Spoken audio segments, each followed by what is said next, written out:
യേശുപരാ ജീവനെനിക്കായി വെടിഞ്ഞു. ജീവനറ്റ പാപികൾക്കു നിത്യജീവൻ കൊടുപ്പാനായി നീ മരിച്ചു. നിത്യജീവൻ കൊടുപ്പാനായി നീ മരിച്ചു. 1 കൊരിന്ത്യർ 5-ാം അധ്യായം 7-ാം വാക്യം. നമ്മുടെ പെസഹ കുഞ്ഞാടും അറുക്കപ്പെട്ടിരിക്കുന്നു, ക്രിസ്തു തന്നെ. ഇവിടെ പെസഹയെ സംബന്ധിച്ചാണ് രേഖപ്പെടുത്തിയിട്ടുള്ളത്. ആ പെസഹ എന്താണെന്നും എപ്പോഴാണ് ആചരിച്ചതെന്നും എങ്ങനെയായിരുന്നു ആചരണമെന്നും എന്തിനു വേണ്ടിയായിരുന്നു എന്നും ഉള്ള കാര്യങ്ങൾ സവിസ്തരമായി പ്രതിപാദിച്ചിരിക്കുന്നത് പുറപ്പാട് പുസ്തകം 12-ാം അധ്യായത്തിലാണ്. ഇതിലെ ചരിത്രം നാം പരിശോധിക്കുമ്പോൾ ഒട്ടേറെ കാര്യങ്ങൾ അതുമായി ബന്ധപ്പെട്ടുണ്ട്. എങ്കിലും ചുരുക്കമായി പറയുവാൻ ഞാൻ ആഗ്രഹിക്കുകയാണ്. ഇസ്രായേൽ ജനം കനാൻ നാട്ടിൽ നിന്ന് മിസ്രൈമിലേക്ക് ചെല്ലേണ്ടതായി വന്നു. കനാൻ നാട് ദൈവം അവർക്ക് അവകാശമായി കൊടുത്ത ദേശമാണ്. അബ്രഹാമിന് ദൈവം ചെയ്ത വാഗ്ദത്തം ഉൽപ്പത്തി പുസ്തകത്തിൽ നാം കാണുന്നുണ്ട്. അങ്ങനെ കനാൻ നാട് അവർക്ക് അവകാശമായിരിക്കെ അവർ മിസ്രൈമിലേക്ക് ജോസഫ് മുഖാന്തരമായി ചെന്നു എന്ന് നാം വായിക്കുന്നു. അവിടെ ഏതാണ്ട് 430 സംവത്സരത്തോളം അവർ കിടക്കേണ്ടതായിട്ട് വന്നു. യോസെഫിനെ അറിയാത്ത രാജാക്കന്മാർ, ഫറവോന്മാർ പിൽക്കാലത്ത് വരുമ്പോൾ ഇസ്രായേൽ ജാതിയെ അവർ വല്ലാതെ ഞെരുക്കി എന്നാണ് നാം വായിക്കുന്നത്. അങ്ങനെ ഇസ്രായേൽ അടിമത്തത്തിലേക്ക് പോകേണ്ടതായിട്ട് വന്നു. ഏതാണ്ട് 430 സംവത്സരത്തോളം അവർ അടിമകളായി കിടന്നു. എന്നാൽ അതിൻ്റെ അവസാനം അവർക്ക് മടങ്ങിപ്പോരേണ്ടുന്നതായ സമയമായപ്പോൾ അവരെ ഫറവോൻ മടക്കി അയക്കുന്നതിന് പകരം വീണ്ടും അവരെ അടിമകളാക്കി അവിടെ തന്നെ പാർപ്പിക്കുവാനായിട്ട് ഫറവോൻ തീരുമാനിക്കുകയാണ്. അതുകൊണ്ട് ദൈവം അവിടെ ബാധകൾ അയച്ചു. മിസ്രൈമിൽ ഓരോരോ ബാധകൾ അയക്കുമ്പോഴും മോശയും അഹരോനെയും ഫറവോൻ വിളിപ്പിക്കുന്നു. ഈ ബാധകൾ അത്യുന്നതനായ ദൈവത്തിൻ്റെ കൈകളിൽ നിന്ന് വന്നതാണ് എന്ന് മനസ്സിലാക്കിയ ഫറവോൻ മോശയോട് ജനത്തെ വിട്ടയക്കാമെന്ന് പറയുകയും അങ്ങനെ മോശ ദൈവസന്നിധിയിൽ വീണ് കിടന്ന് പ്രാർത്ഥിക്കുമ്പോൾ ആ ബാധ മാറിപ്പോവുകയും ചെയ്ത്, എന്നാൽ ബാധകൾ മാറിയെന്ന് കാണുമ്പോൾ ഫറവോൻ്റെ ഹൃദയം വീണ്ടും കഠിനമായി. അങ്ങനെ ഏതാണ്ട് 9 ബാധകൾ കഴിഞ്ഞതായി നാം പുറപ്പാട് പുസ്തകത്തിൽ കാണുന്നുണ്ട്. 9 ബാധകൾക്ക് ശേഷവും ജനത്തെ വിട്ടയക്കാതെ വരുമ്പോൾ ദൈവം അവസാനമായി കൊടുത്ത ബാധയാണ് 10ാമത്തെ ബാധയായ കടിഞ്ഞൂൽ സംഹാരം. അത് എന്താണ്, എങ്ങനെയാണ് എന്നിത്യാദി കാര്യങ്ങളാണ് പുറപ്പാട് പുസ്തകം 12-ാം അധ്യായത്തിൽ വളരെ സവിസ്തരമായി രേഖപ്പെടുത്തിയിട്ടുള്ളത്. അവിടെ ദൈവം മോശ മുഖാന്തരം അരുളി ചെയ്തത്, ഈ മാസം നിങ്ങൾക്ക് ഒരു വർഷത്തിൻ്റെ ആരംഭ മാസമായിട്ടിരിക്കണം. ആബീബ് മാസം എന്ന് പറയുന്നു. ഈ മാസത്തിൽ 10-ാം തീയതി നിങ്ങൾ ഒരു ആട്ടിൻകുട്ടിയെ തിരഞ്ഞെടുക്കണം.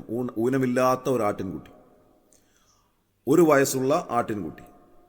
അങ്ങനെ ഓരോ കുടുംബത്തിനും ഓരോ ആട്ടിൻകുട്ടിയെ തിരഞ്ഞെടുക്കുക. ആ ആട്ടിൻകുട്ടിയെ അവരുടെ വീട്ടിൽ സൂക്ഷിക്കണം. 14-ാം തീയതി സന്ധ്യാസമയത്താണ് അതിനെ അറുക്കേണ്ടുന്നത്. അതിനെ അറുത്തിട്ട് അതിൻ്റെ രക്തമെടുത്ത് അവർ പാർക്കുന്നതായ ഓരോ വീടുകളുടെയും കട്ടളക്കാലിലും കുറുമ്പടിമേലും ആ രക്തം പുരട്ടണം. അന്ന് രാത്രിയിൽ സംഹാരദൂതൻ ഓരോ ഭവനത്തിലൂടെയും കടന്നു വരും. ആരും വെളിയിലിറങ്ങാൻ അനുവാദമില്ല. അവരവരുടെ ഭവനത്തിൻ്റെ ഉള്ളിൽ തന്നെ ഇരിക്കണം. അങ്ങനെ മിസ്രൈം ദേശത്തെ എല്ലാ ഭവനങ്ങളുടെയും മുൻപിലൂടെ സംഹാരദൂതൻ കടന്നു വരുമ്പോൾ രക്തം അടയാളമായിട്ടുള്ള ഭവനങ്ങളെ സംഹാരദൂതൻ ഒഴിഞ്ഞു പോകുന്നു. എന്നാൽ രക്തം അടയാളമല്ലാത്ത ഓരോ വീട്ടിലേക്കും കടന്നു ചെന്ന് അവിടെയുള്ള ആദ്യജാതന്മാരെ ഈ സംഹാരദൂതൻ സംഹരിക്കുന്നു. ഈ അറുത്ത ആട്ടിൻകുട്ടിയുടെ മാംസം ആ ഭവനത്തിലുള്ളവർ ഭക്ഷിക്കേണ്ടതായിട്ടുണ്ട്. അത് അതിനോടനുബന്ധമായി വരുന്നതായ കാര്യങ്ങളാണ്. അതിനെ തുടർന്നുള്ളതായ 7 ദിവസങ്ങൾ പുളിപ്പില്ലാത്ത അപ്പത്തിൻ്റെ പെരുന്നാൾ അവർ ആഘോഷിക്കേണ്ടതായിട്ടുണ്ട്. അവരുടെ അതിരിനകത്തെങ്ങും പുളിച്ച മാവ് ഇല്ലാതെ പുളിപ്പില്ലാത്ത അപ്പം ഉണ്ടാക്കി ഉത്സവം ആചരിക്കുന്ന ഒരു വലിയ ശുശ്രൂഷ കൂടെ അതോട് ചേർന്നുണ്ട്. ഇതെല്ലാം ആ പെസഹയുടെ ആചരണത്തിൻ്റെ ഭാഗങ്ങളാണ്. പുറപ്പാട് പുസ്തകം 12-ാം അധ്യായം 29-ാം വാക്യത്തിൽ നാം വായിക്കുന്നത്, അർദ്ധരാത്രിയിലോ സിംഹാസനത്തിലിരുന്ന ഫറവോൻ്റെ ആദ്യജാതൻ മുതൽ കുണ്ടറയിൽ കിടന്ന തടവുകാരൻ്റെ ആദ്യജാതൻ വരെയും മിസ്രയീം ദേശത്തിലെ ആദ്യജാതന്മാരെയും മൃഗങ്ങളുടെ കടിഞ്ഞൂലുകളെയും എല്ലാം യഹോവ സംഹരിച്ചു എന്നെഴുതിയിരിക്കുന്നു. അങ്ങനെ അതിഭയങ്കരമായ ഭയാനകമായ ഒരു നിലവിളി ആ രാത്രിയിൽ ഉയരുകയാണ്. കാരണം കൊട്ടാരത്തിൽ ഇരിക്കുന്ന ഫറവോൻ്റെ ആദ്യജാതൻ മുതൽ തടവറയിൽ കിടക്കുന്ന തടവുകാരൻ്റെ ആദ്യജാതൻ വരെ, മാത്രമല്ല മൃഗങ്ങളുടെ കടിഞ്ഞൂലുകളെപ്പോലും വലിയവനായ ദൈവം സംഹരിച്ചു കളഞ്ഞ ഏറ്റവും സംഭ്രമജനകമായ ഒരു രാത്രിയാണ് വാസ്തവത്തിൽ തിരുവെഴുത്ത് നമ്മുടെ മുൻപാകെ വരച്ചു കാട്ടുന്നത്. അന്ന് രാത്രിയിൽ എല്ലാ മനുഷ്യരും എഴുന്നേറ്റു. ഈ രക്തമടയാളമായിട്ടുള്ള ഭവനങ്ങളിൽ മാത്രം കരച്ചിലില്ലാതിരിക്കെ മിസ്രയീം ദേശത്തെ ബാക്കിയുള്ള സകല ഭവനങ്ങളിലും അതിഭയാനകമായ വിലാപം ഉയരുന്നത് കാണുവാൻ കഴിയും. അങ്ങനെ അർദ്ധരാത്രിയിൽ തന്നെ മോശയും അഹരോനെയും ഫറവോൻ വിളിപ്പിച്ചിട്ട് ജനത്തെയും കൊണ്ട് എത്രയും വേഗം മിസ്രയീം വിട്ടു പോകുവാനായിട്ട് അവരോട് കൽപ്പിക്കുകയാണ്. അങ്ങനെ അവരുടെ പുറപ്പാട് ആരംഭിക്കുന്നു. ചരിത്രത്തിൽ രേഖപ്പെടുത്തിയിട്ടുള്ള അവരുടെ പുറപ്പാട്, മിസ്രയീം ദേശത്ത് നിന്നുള്ള അവരുടെ യാത്ര അങ്ങനെ ആരംഭിക്കുകയാണ്. ആ പെസഹ പിന്നീടുള്ള എല്ലാ വർഷങ്ങളിലും അവർ ആചരിച്ചതായി നാം വായിക്കുന്നുണ്ട്. അങ്ങനെ ആചരിക്കുന്ന ഈ പെസഹയുടെ അവസാനത്തെ പെസഹയാണ് നമ്മുടെ കർത്താവായ യേശു ക്രിസ്തുവിൻ്റെ ക്രൂശീകരണത്തിൻ്റെ തലേന്നാൾ അവർ ആചരിച്ചത്. മാളിക മുറിയിൽ ശിഷ്യന്മാരും ഒരുമിച്ച് കർത്താവായ യേശു ക്രിസ്തു പെസഹ ആചരിച്ചതായി സുവിശേഷങ്ങളിൽ നാം വായിക്കുന്നു. അവിടെ കർത്താവ് അവരും ഒന്നിച്ച് ആ പെസഹ ആചരിക്കുമ്പോൾ നാം ഏറ്റവും വലിയ ഒരു സത്യം മനസ്സിലാക്കേണ്ടതായിട്ടുണ്ട്. ആ പെസഹ എന്ന് പറയുന്നത് ന്യായപ്രമാണ യുഗത്തിൻ്റെ അവസാനത്തെ പെസഹ ആയിരുന്നു. ആ പെസഹയോടുകൂടെ ന്യായപ്രമാണ യുഗം അവസാനിക്കുകയായിരുന്നു. വാസ്തവത്തിൽ സംഭവിച്ചതെന്താണ്? യഥാർത്ഥത്തിലുള്ളതായ പെസഹ കുഞ്ഞാടായ കർത്താവായ യേശു ക്രിസ്തു അതിൻ്റെ പിറ്റേന്നാൾ അറുക്കപ്പെട്ടു. അതോടുകൂടെ ന്യായപ്രമാണ യുഗം അവസാനിക്കുകയും കൃപായുഗം ആരംഭിക്കുകയും ചെയ്തു. ഇന്നേക്ക് 2000-ഓളം വർഷങ്ങൾ മുൻപ് കർത്താവായ യേശു ക്രിസ്തുവിൻ്റെ മരണത്തോടുകൂടെ അവിടുത്തെ യാഗത്തോടുകൂടെ ഒരു പുതിയ യുഗം ആരംഭിക്കുകയാണ്. ആ യുഗമാണ് കൃപായുഗം. ആ യുഗം ഇപ്പോഴും നിലനിൽക്കുന്നു. ഈ കൃപായുഗത്തിൻ്റെ അവസാന ഘട്ടത്തിൽ നാം വന്നെത്തിയിരിക്കുന്നു. ഇതിനു മുൻപുള്ളതായ ന്യായപ്രമാണ യുഗം ദീർഘനാളുകൾ നിലനിന്നിരുന്നതായ യുഗമാണ്. അതിൻ്റെ അവസാനത്തെ പെസഹയാണ് കർത്താവായ യേശു ക്രിസ്തു തൻ്റെ ശിഷ്യന്മാരുമായി മാളിക മുറിയിൽ വെച്ച് ആചരിച്ചത്. പ്രിയമുള്ളവരെ, നമ്മുടെ പെസഹ കുഞ്ഞാട് കർത്താവായ യേശു ക്രിസ്തുവാണ്. ആ പെസഹ കുഞ്ഞാട് അറുക്കപ്പെട്ടു. അതുകൊണ്ടാണ് നാം വെളിപ്പാട് പുസ്തകത്തിൽ വായിക്കുന്നത്, നീ അറുക്കപ്പെട്ടു, നിന്റെ രക്തം കൊണ്ട് സർവ്വഗോത്രത്തിലും ഭാഷയിലും വംശത്തിലും ജാതിയിൽ നിന്നുള്ളവരെ ദൈവത്തിനായി വിലയ്ക്ക് വാങ്ങി. നമ്മെ എല്ലാം ദൈവം വിലയ്ക്ക് വാങ്ങി. കർത്താവായ യേശു ക്രിസ്തുവിൻ്റെ വിലയേറിയ രക്തത്താൽ നമ്മെ വിലയ്ക്ക് വാങ്ങി ദൈവസന്നിധിയിൽ കൊണ്ടുവന്ന് ദൈവമക്കളാക്കി നിലനിർത്തിയിരിക്കുന്ന ഏറ്റവും ശ്രേഷ്ഠമായ, ഏറ്റവും ആഴമേറിയ ഒരു സത്യം തിരുവെഴുത്ത് നമ്മെ ബോധ്യപ്പെടുത്തുകയാണ്. വാസ്തവത്തിൽ നാം ഇന്ന് പെസഹ ആചരിക്കുന്നില്ല. കാരണം അത് ന്യായപ്രമാണ യുഗത്തിൽ ചെയ്തിരുന്നതായ ഒരു വലിയ കാര്യമാണ്. എന്നാൽ ആ ന്യായപ്രമാണ യുഗം അവസാനിച്ചതോടുകൂടെ പെസഹ അവസാനിച്ചു. എന്നാൽ നാം ഓർമ്മിക്കുന്നത് എന്താണ്? കർത്താവായ യേശു ക്രിസ്തുവിൻ്റെ ക്രൂശീകരണത്തിൻ്റെ തലേന്നാൾ ശിഷ്യന്മാരുമായി മാളിക മുറിയിൽ കർത്താവ് ആചരിച്ച പെസഹയുടെ ഓർമ്മയിൽ ക്രൈസ്തവ സമൂഹം പെസഹ ആചരിക്കുന്നതും ഓർമ്മിക്കുന്നതും ഒക്കെ നാം ഇന്ന് ആളുകളിൽ കാണുന്നുണ്ട്.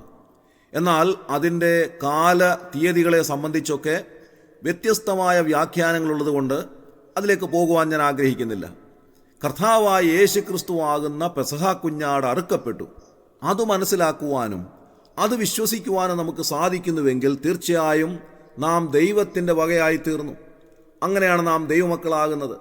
കർത്താവായ യേശു ക്രിസ്തുവിൽ ആര് വിശ്വസിക്കുന്നുവോ അവർക്കാണ് ഈ യാഗമരണത്തെ കാണുവാനായി സാധിക്കുന്നത്. അല്ലാത്തവർക്ക് ഇത് വെറും ഒരു ക്രൂശീകരണമായോ ഒരു മരണമായോ അവർ അതിനെ വീക്ഷിക്കുന്നു. എന്നാൽ കർത്താവായ യേശു ക്രിസ്തുവിൻ്റെ മരണം വലിയവനായ ദൈവം നമുക്ക് വേണ്ടി ചെയ്ത ഒരു യാഗമരണമായിരുന്നു എന്നത് കാണുമ്പോഴാണ് വാസ്തവത്തിൽ നമ്മുടെ പെസഹ കുഞ്ഞാടായ കർത്താവായ യേശു ക്രിസ്തു അറുക്കപ്പെടുകയായിരുന്നു എന്നുള്ളത് നമുക്ക് മനസ്സിലാക്കുവാൻ സാധിക്കുന്നത്. ഇന്നത്തെ ദിവസം ആ ഒരു വലിയ സത്യം മനസ്സിലാക്കി കർത്താവായ യേശു ക്രിസ്തുവിലൂടെ പിതാവാം ദൈവത്തെ കാണുവാൻ നമുക്കിടയായിത്തീരുമ്പോൾ, യേശു ക്രിസ്തുവിൽ വിശ്വസിച്ച് ദൈവത്തിൻ്റെ വകയായിത്തീരുവാൻ നമുക്ക് സാധിക്കുമ്പോൾ, നമ്മുടെ പാപത്തിന് പരിഹാരമായി കാൽവറി ക്രൂശിൽ അർപ്പിക്കപ്പെട്ട ദൈവകുഞ്ഞാടായ കർത്താവായ യേശു ക്രിസ്തുവിനെ ആ നിലയിൽ കാണുവാനും വിശ്വസിക്കുവാനും ഇടയായിത്തീരുമ്പോൾ നാം ദൈവമക്കളായി തീർന്നു. അതാണ് ദൈവവചനം പറയുന്നത്, കാൺമീൻ നാം ദൈവമക്കളെന്ന് വിളിക്കപ്പെടുവാൻ പിതാവ് എത്ര വലിയ സ്നേഹം നൽകിയിരിക്കുന്നു. അങ്ങനെ കർത്താവിൻ്റെ വകയായിത്തീർന്ന ഒരു വ്യക്തിക്ക് നിത്യജീവൻ ലഭിക്കുന്നു. നിത്യമായ നരകാഗ്നിയിൽ നിന്ന് അവർ നിത്യജീവങ്ങളിലേക്ക് പ്രവേശിച്ചിരിക്കുന്നു.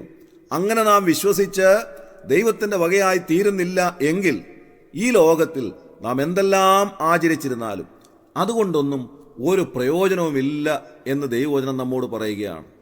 എന്നാൽ ഈ ദിവസങ്ങളിൽ അനേകർ കർത്താവിൻ്റെ കഷ്ടാനുഭവത്തെ കൊണ്ടാടുകയും ജീവിതത്തിലൂടെ അത് മറ്റുള്ളവരെ കാണിക്കുവാൻ ശ്രമിക്കുകയും സഹനത്തിൻ്റെ വഴിയെ ലോകത്തിന് പരിചയപ്പെടുത്തുകയും ഒക്കെ ചെയ്യുന്നത് നല്ല കാര്യങ്ങളാണ്. എന്നാൽ അതിനേക്കാളൊക്കെ ഉപരിയായി കർത്താവായ യേശു ക്രിസ്തു ഹൃദയത്തിൽ ജീവിക്കുന്നുവെങ്കിൽ മാത്രമേ ഇതുകൊണ്ട് പ്രയോജനമുള്ളൂ എന്നുള്ളത് ദൈവവചനം നമ്മെ പഠിപ്പിക്കുകയാണ്.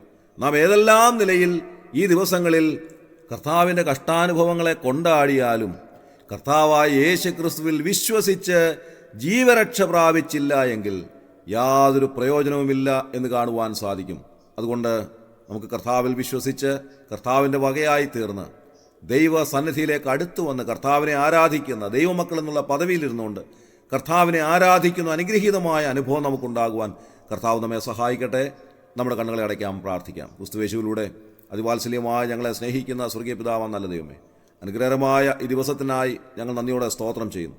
കർത്താവെ, ഈ ദിവസങ്ങളിൽ ലോകം മുഴുവനും കർത്താവായ യേശു ക്രിസ്തുവിൻ്റെ കഷ്ടാനുഭവങ്ങളെ ആചരിക്കുന്നതായ ദിവസത്തിൽ കർത്താവ് യഥാർത്ഥമായി ഞങ്ങൾക്ക് വേണ്ടി അറുക്കപ്പെട്ട ദൈവകുഞ്ഞാടായ പെസഹ കുഞ്ഞാടായ കർത്താവായ യേശു ക്രിസ്തുവിനെ ഉള്ളത്തിൽ സ്വീകരിക്കുവാൻ ഞങ്ങളെ സഹായിക്കുന്നതിനായി ഞങ്ങൾ നന്ദിയോടെ സ്തോത്രം ചെയ്യുന്നു.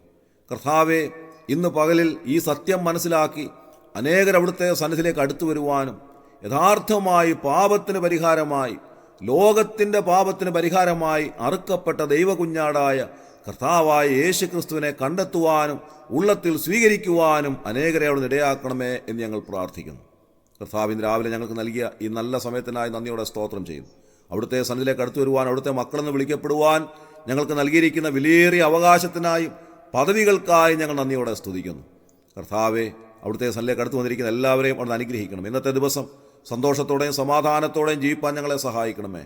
അവിടുന്ന് ഞങ്ങൾക്ക് വേണ്ടി അനുഭവിച്ച കഷ്ടാനുഭവങ്ങളെ ഓർത്തുകൊണ്ട് കർത്താവെ, സഹനത്തിൻ്റെ വഴി തിരഞ്ഞെടുക്കുവാൻ ഞങ്ങളെ ഇടയാക്കണമേ എന്ന് പ്രാർത്ഥിക്കുന്നു. ഞങ്ങളുടെ പ്രാർത്ഥന അവിടുത്തെ കേട്ടതിനായി സ്തോത്രം. ഞങ്ങളുടെ കർത്താവിന് രക്ഷിതാവുമായ യേശു ക്രിസ്തുവിൻ്റെ ധന്യമായ നാമത്തിൽ തന്നെ, ആമേൻ. നിൻ മരണം കൊണ്ടെൻ്റെ വന്നരകം നീയകറ്റി, നിൻ മഹത്വം തേടി നീ എൻ കാലം കഴിപ്പാൻ കൃപ ചെയ്യണമേ, എൻ കാലം കഴിപ്പാൻ കൃപ ചെയ്യണം.